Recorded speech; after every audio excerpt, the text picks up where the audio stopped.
नमस्ते, मैं अविनाश, आप सबका टाइम एंगल ट्रेडिंग एकेडमी में स्वागत करता हूँ।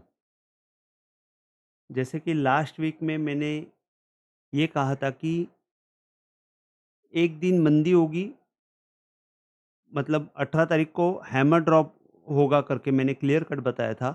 और आपने देखा होगा कि मंडे को ज़ोर से हैमर ड्रॉप हुआ था।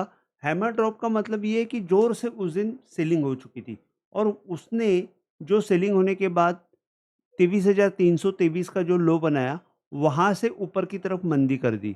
और जैसे मैंने लास्ट वीक में इवेंट्स बताए थे, वो आप थोड़े से ध्यान में रखिए।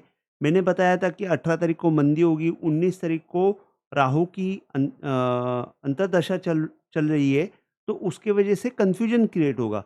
तो आप देखेंगे कि 19 तारीख को ऊपर था, उसके बाद 20 तारीख को नीचे आया, वापस 21 तारीख को ऊपर गया और 22 तारीख को ऊपर ही था।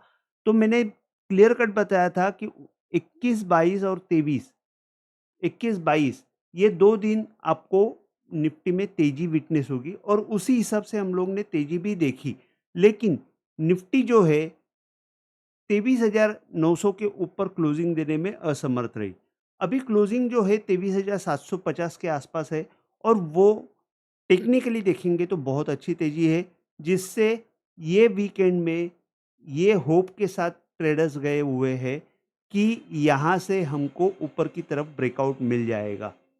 लेकिन अगले वीक के जो ग्रह योग है, एस्ट्रोलॉजिकली व्यू जो है, वो अभी भी मैं बेयर के फेवर्स में जाऊंगा, क्योंकि वहाँ पे मंदी का एक लास्ट अटैक होने के चांसेस है।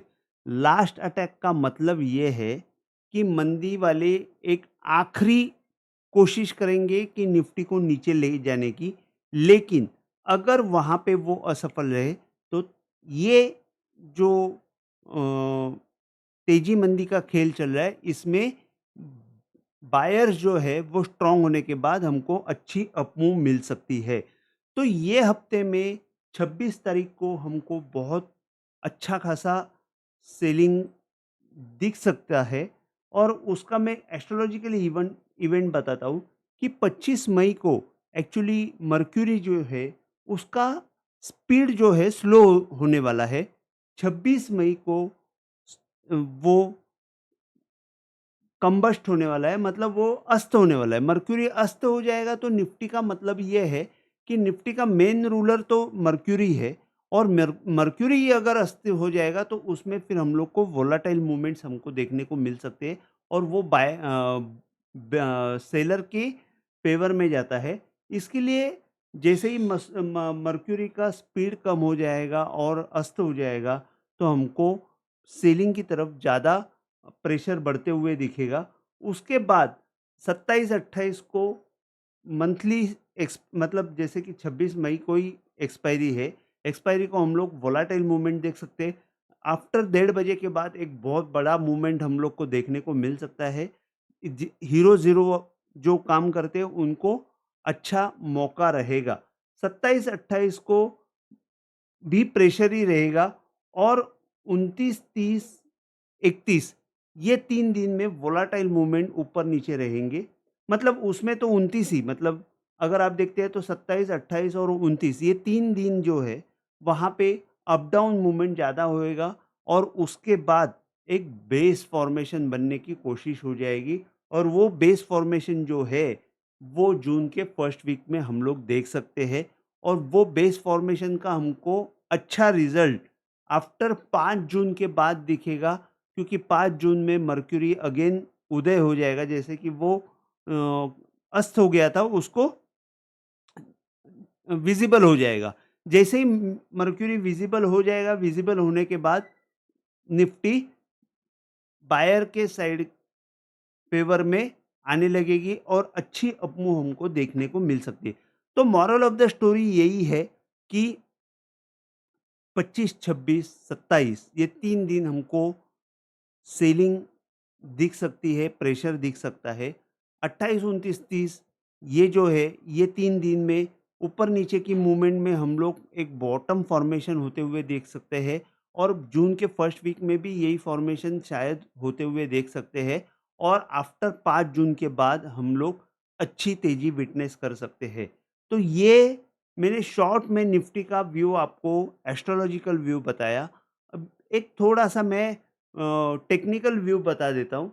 टेक्निकल व्यू में भी और एक चीज़ मैं आपको बताना चाहता हूँ, जैसे कि टाइम एंगल मेरे अ, चैनल का नाम ही टाइम एंगल ट्रेडिंग एकेडमी में है। तो ये 15 मिनट का निफ्टी का जो टाइम एंगल मैंने ये चार्ट पे डाला हुआ है, तो आप देख सकते हो वो कैसे काम कर रहा है। यहाँ पे जो टॉप बना था वहाँ से 24,600 के आसपास जो टॉप बना था, वहाँ से मैंने जो टाइम एंगल डाला है, यहाँ पे आप देखेंगे कि परफेक्ट रेजिस्टेंस प्रोवाइड हुआ है। यहाँ पे आप देखेंगे कि बॉटम से जैसे ही मैंने डाला है, वहाँ से सेलिंग विटनेस हुई। सेलिंग विटनेस होने के बाद जो ऊपर की मूव आई वहीं पे ही रुकी, वापस वहाँ पे आ गई।